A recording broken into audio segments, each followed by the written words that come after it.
Oh my god, this Brexit drama. It's going to do me in, it really is.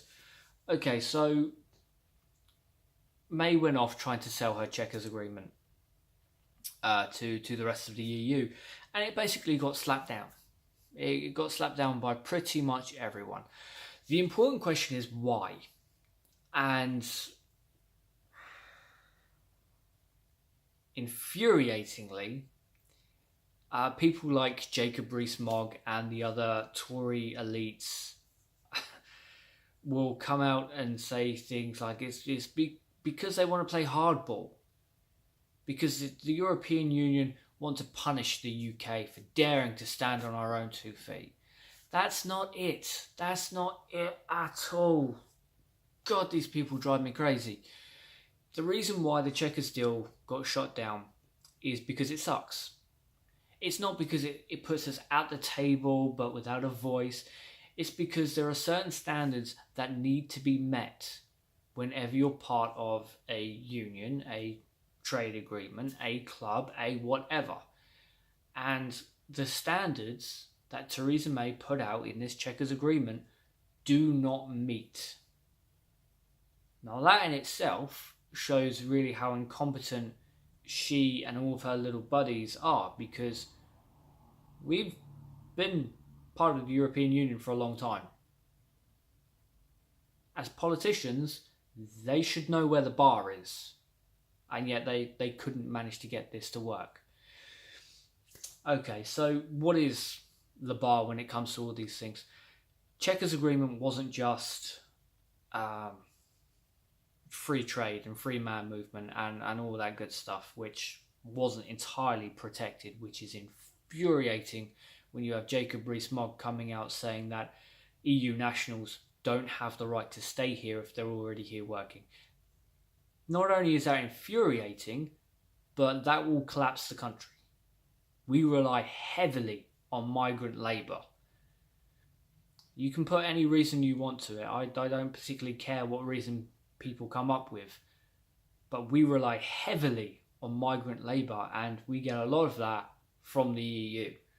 But the bar that we have to reach includes human rights, which the Conservatives keep saying they don't want.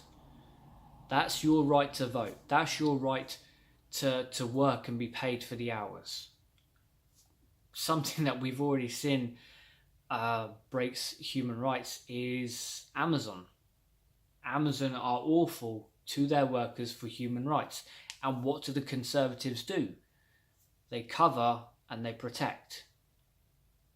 Inland Revenue will not go after Jeff Bezos, the richest man in the planet. Richest man on the planet, because he's so wealthy it could damage the Inland Revenue's reputation. But there's a ton of stuff, and that's the kind of that's the kind of area that the rest of the European Union needs the UK to meet. They have to protect human rights, and this agreement doesn't confirm that. Quite frankly, if they put it into that agreement with Theresa May's government, even with David Cameron's government, it wouldn't necessarily be there. Fox hunting is essentially banned, yet it is actually still happening today. There is a lot to do with Brexit. The fact that the EU has said we could have a deal within 6 to 8 weeks, providing we get our asses in gear, is fantastic. They are not out to punish the UK, but standards have to be met.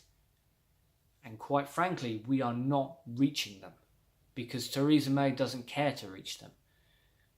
Yes, she's gone over and she gave her 10-minute speech. She hung back so that she could suck up and do everything else. But you know what? If this Chequers deal was any good, then it would have been accepted. It says a lot when the only person backing it and the only real support is a man who is so anti-immigration, whose exact line, his exact quote, I believe, was in response to immigration was, Don't let them in, and the ones that are in, get them out. Now, as a personal side note, I just want to finish this video with, I enjoy history. History is a fun thing. I also enjoy seeing how empires have risen, how they have fallen, and what was the cause. And at every single catastrophic failure for every empire, for every nation, for every particular group, it was isolation. I've said before that the UK is a multicultural country, and it is. We have people from the Caribbean, we have people from the Philippines, from the rest of Asia, from Europe. That is how countries survive and grow and flourish. They embrace other cultures. The culture today in England is completely different to what it was 60 years ago. And in 60 years in the future, providing the earth hasn't exploded, the culture will be completely different then as well. That's a good thing, because when cultures, countries and everything else start to isolate themselves, they wither and die. Multiculturalism is a good thing, but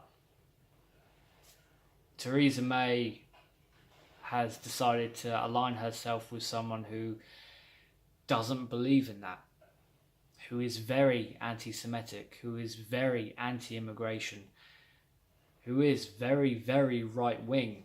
There's nothing inherently evil about being right-wing. That's just where people's come from. But when you make such damaging decisions and then you have a government like ours that fully back it, again, Theresa May displays exactly who she is very, very regularly. She's not someone who can be trusted. She's not someone who can lead the country. And quite frankly, the sooner we get rid of Theresa May and actually have a Labour government under Corbyn, well, that's when we're going to start to see some real change. You don't have to be a Corbynite, but you can look at Labour's manifesto. You can see where they will get all the money from. You can see where they will spend it from. You can't do that with the Conservatives. And let's face it, things can't get much worse. I mean, they will with a Conservative government, but we can't do much worse than what we have right now.